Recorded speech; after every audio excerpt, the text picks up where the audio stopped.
بس اوقات غلط فہمی ہوتی ہے، کفار سب کچھ کرتے رہتے ہیں، وہ تو بڑے مزے کی اور خوشحالی کی زندگی گزار رہے ہوتے ہیں، مسلمانوں پر بھی یہ حالات کیوں آتے ہیں؟ تو جب تک یہ کلمہ گو ہے، کلمہ پڑھنے والا ہے، تو اللہ کے بندوں میں تو ہے نا، اللہ کے پیارے بندوں کے صف میں تو ہے، اس کو سزا جلدی ملے گی۔ ایک واقعہ لکھا ہے، بڑا سبق آموز ہے۔ ایک عیسائی، ایک مسلمان، دونوں زندگی کی آخری سانس لے رہے ہیں۔ اس موقع پہ اس عیسائی کے دل میں خواہش پیدا ہوئی کہ مجھے اس موقع پہ مچھلی مل جائے۔ اللہ نے فرشتے سے کہا جاؤ اس کے گھر میں تالاب ہے، مچھلی ڈال دو، اس کی یہ خواہش پوری کر دو۔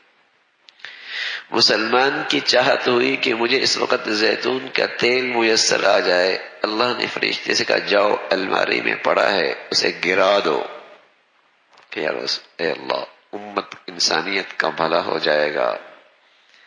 اسم کی حکمت بتا دیجئے۔ فرمایا ہاں، یہ جو نافرمان ہے، مرنے کے بعد کی زندگی کا انکار کرتا ہے، عیسائی ہے، اس کی دنیا کے لحاظ سے ایک نیکی باقی ہے، میں چاہتا ہوں اس کی خواہش پوری ہو اور اس کا بدلہ وہی پورا ہو جائے، میرے پاس آنے کے سوائے سزا کے اور کچھ نہ ہو۔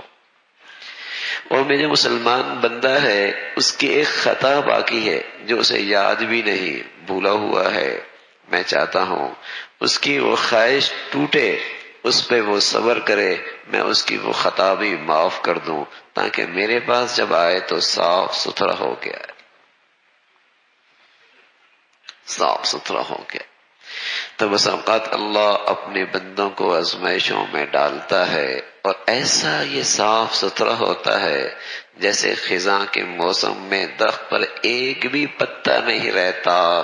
ایسا ہی بندہ مسلمان، بندہ مومن جب آزمائش کی بٹیوں سے گزرتا ہے تو خطاؤں سے ایسے پاک صاف ہو جاتا، ایسا پاک صاف، صبر کرتا ہو، اللہ کی طرف رجوع کرتا ہو اور اپنی غلطیوں پر ایسے ندامت اور شرمندگی نصیب ہو جائے تو یہ آزمائش بظاہر دیکھنے میں زحمت ہے، حقیقت میں اس کے لیے رحمت ہے۔ یہ تکلیف دیکھنے میں بظاہر زحمت ہے، حقیقت میں اس کے لیے رحمت اور خیر کی چیز ہے۔